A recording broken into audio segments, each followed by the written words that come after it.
नमस्कार, मैं श्वेता सिंह और आज सुर्खियों में रहे ये मुद्दे। नए कृषि कानूनों के विरोध में देश की राजधानी दिल्ली में करीब 60 दिनों से किसान दिल्ली पर आंदोलन कर रहे हैं। इस आंदोलन को लेकर कई विदेशी हस्तियों ने भी टिप्पणी की है। इसी बीच स्वीडन की जो रहने वाली पर्यावरण कार्यकर्ता ग्रेटा थनबर्ग के भड़काऊ ट्वीट को लेकर दिल्ली पुलिस ने उनके खिलाफ केस दर्ज किया है। ग्रेटा के खिलाफ आईपीसी की धारा 153A, 120B के तहत FIR दर्ज की गई है। दिल्ली पुलिस की FIR के बाद ग्रेटा थनबर्ग ने फिर से ट्वीट किया है और कहा है, किसानों के शांतिपूर्ण विरोध के मैं साथ हूँ। दरअसल ये जो मामला है वो मंगलवार का है, जब ग्रेटा थनबर्ग ने ट्वीट में भारत की सत्ताधारी पार्टी बीजेपी को फांसीवादी पार्टी करार दिया था।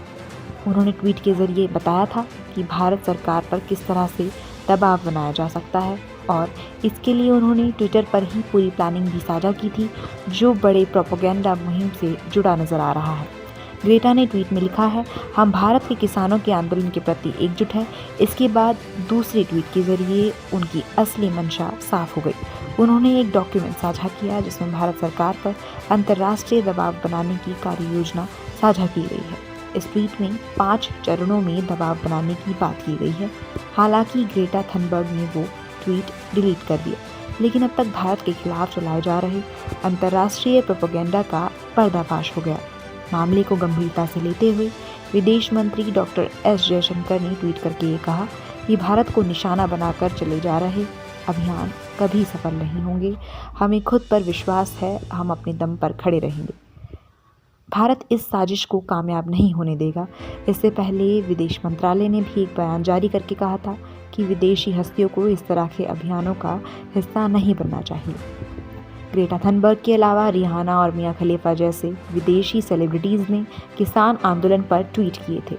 कांग्रेस महासचिव प्रियंका गांधी आज रामपुर पहुंची, जहां उन्होंने 26 जनवरी को दिल्ली में ट्रैक्टर परेड के दौरान हादसे में मरने वाले किसान नवरीत सिंह को श्रद्धांजलि दी और उनके परिवार से मुलाकात की।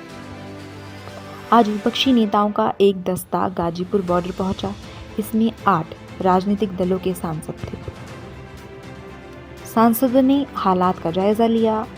विपक्ष के सांसदों की टीम में अकाली दल सांसद हरसिमरत कौर, NCP सांसद सुप्रिया सुले, DMK सांसद कनिमोझी, TMC सांसद सौगत रॉय शामिल रहे। वहीं आज बीजेपी नेता ज्योतिरादित्य सिंधिया ने राज्यसभा में कहा कि कांग्रेस के चुनावी घोषणा पत्र में कृषि सुधार का एजेंडा पेश किया गया था। उस समय के हमारे कृषि मंत्री शरद पवार ने 2010-2011 में हर मुख्यमंत्री को चिट्ठी लिखी थी और कहा था कि कृषि में प्राइवेट सेक्टर की भागीदारी ज़रूरी है और इसके लिए APMC कानून में संशोधन होना चाहिए। जुबान बदलने की आदत हमें बदलनी होगी।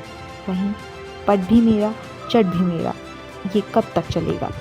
रक्षा मंत्री राजनाथ सिंह आज बेंगलुरु में आयोजित हिंद महासागर क्षेत्र के सम्मेलन में शामिल हुए। इस सम्मेलन का मुख्य विषय इस बार हिंद महासागर में शांति, सुरक्षा और सहयोग में वृद्धि करना था। इस सम्मेलन में अन्य देशों के रक्षा मंत्री भी शामिल थे। वहीं विवादों से घिरे तीनों कृषि कानूनों के मुद्दे पर कई विपक्षी दलों के हंगामे के कारण लोकसभा की कार्यवाही आज आरंभ होने के करीब 15 मिनट के बाद शाम 5 बजे तक के लिए स्थगित हो गई। प्रधानमंत्री नरेंद्र मोदी ने आज वीडियो कॉन्फ्रेंसिंग के जरिए उत्तर प्रदेश के गोरखपुर जिले में चौरी चौरा शताब्दी महोत्सव का उद्घाटन किया। उन्होंने इस मौके पर डाक टिकट भी जारी किया। इस कार्यक्रम में मुख्यमंत्री योगी आदित्यनाथ चौरी चौरा शहीद स्थल पर मौजूद रहे। इस मौके पर CM योगी के साथ 50,000 लोगों ने एक साथ वंदे मातरम गाकर विश्व रिकॉर्ड बनाया। प्राइम न्यूज़ 24 के लिए श्वेता सिंह की रिपोर्ट।